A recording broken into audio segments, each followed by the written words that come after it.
আসসালামু আলাইকুম সুপ্রিয় দর্শক, সবাই কেমন আছেন? আশা করি সবাই ভালো আছেন। মালয়েশিয়া অবৈধ প্রবাসীদের বৈধতা শুরু, কলিং ভিসা কবে চালু হবে? মালয়েশিয়া অবস্থানরত অবৈধ প্রবাসীদের জন্য অবশেষে শুরু হয়েছে বৈধকরণ প্রক্রিয়া। সরকার আনুষ্ঠানিকভাবে জানিয়েছে নির্দিষ্ট সময়ের মধ্যে যারা বৈধতা আওতায় আসবে তারা দেশে ফিরতে না গিয়ে বৈধভাবে কাজ চালিয়ে যেতে পারবে।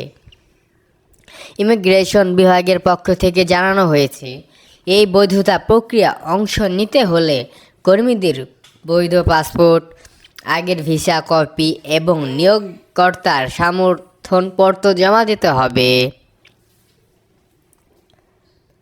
অন্যদিকে মালয়েশিয়ার কলিং ভিসা চালু হওয়ার দিকেও বড় অগ্রগতি দেখা যাচ্ছে। শ্রম মন্ত্রণালয় সূত্রে জানা গেছে, 2025 সালের নভেম্বরের প্রথম সপ্তাহে নতুন করে কলিং ভিসা প্রক্রিয়া শুরু হতে পারে। এবারের কলিং ভিসা মূলত নির্মাণ, উৎপাদন, সার্ভিস ও কৃষিখাতের শ্রমিক নেবে বলে জানা গেছে। সরকারি ঘোষণা ছাড়া কোনো এজেন্সিতে টাকা বা পাসপোর্ট জমা দেবেন না। অনুমোদিত এজেন্সি তালিকা প্রকাশের বড়ই মেডিকেল ও অন্যান্য ধাপ শুরু হবে।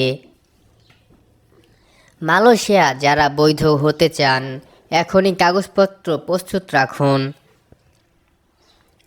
আর যারা নতুন করে যেতে চান, কলিং ভিসা খোলা আনুষ্ঠানিক তারিখের জন্য অপেক্ষা করুন। এটি ছিল মালয়েশিয়া প্রবাসীদের জন্য গুরুত্বপূর্ণ আপডেট।